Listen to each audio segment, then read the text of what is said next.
एक गुरुकुल में रोज मेडिटेशन करने का नियम था। मेडिटेशन करने के बाद अपनी प्रोग्रेस अपने गुरु को बतानी होती थी। एक नए लड़के को मेडिटेशन करने में बहुत परेशानी हो रही थी।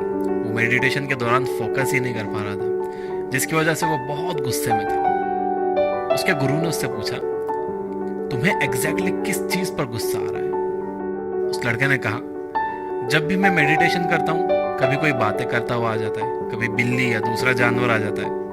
गुरु ने लड़के से कहा कि तुम्हारे आसपास की हर चीज पर तुम्हें गुस्सा आ रहा है, जबकि मेडिटेशन करने का असल मकसद ही गुस्से को अवॉइड करना होता है। तुम्हें कोई तरीका ढूंढना होगा जिससे तुम अपने आसपास के लोगों, जानवरों और चीजों से डिस्टर्ब हुए बिना मेडिटेट कर पाओ। तो फिर लड़का गुरुकुल से बाहर एक पीसफुल जगह ढूंढने निकल पड़ा। उसे एक बहुत शांत एक नदी का किनारा दिखा। उसने वहीं पर अपनी चादर बिछाकर मेडिटेशन करना शुरू किया। जैसे ही उसने आंख बंद की तो उसे हवा चलने की आवाज आई, तो वो उस पर गुस्सा हो गया। फिर पेड़ के पत्तों की आवाज आई तो उसे उस पर गुस्सा आ गया। कभी पक्षियों की आवाज आई तो उसे उस पर गुस्सा आने लगा। उसने सोचा कि नदी के किनारे पर बहुत डिस्टरबेंस है, क्यों ना नदी के बीचों बीच जाकर मेडिटेट किया जाए।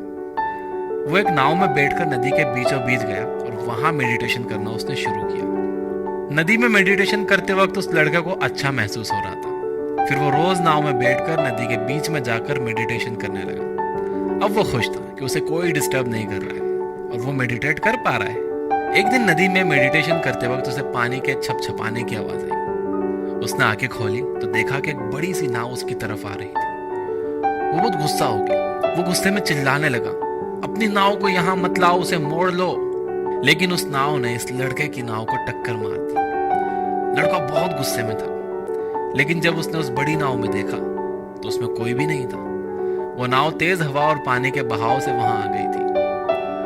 तब उस लड़के को अपने गुरु का सवाल फिर से याद आया कि तुम्हें एग्जैक्टली किस पर गुस्सा आता है। लड़का समझ गया कि असल में गुस्सा उसे दूसरे लोगों की वजह से या सिचुएशन की वजह से नहीं आ रहा, बल्कि खुद अपने रिएक्शन पर आ रहा था। इसके बाद से लड़के ने फिर से गुरुकुल के अंदर मेडिटेशन करना शुरू कर दिया, जहां पर पहले ही की तरह डिस्टरबेंस था, लेकिन अब उसने उस शोर को एक खाली नाव की तरह समझना शुरू कर दिया था। इस कहानी से हमें यह सीख मिलती है कि बिना आपकी मर्जी के कोई भी चीज आपको गुस्सा नहीं दिला सकती। किसी चीज पर अगर आपको गुस्सा आता है तो आप उसे एक खाली नाव की तरह ही समझो।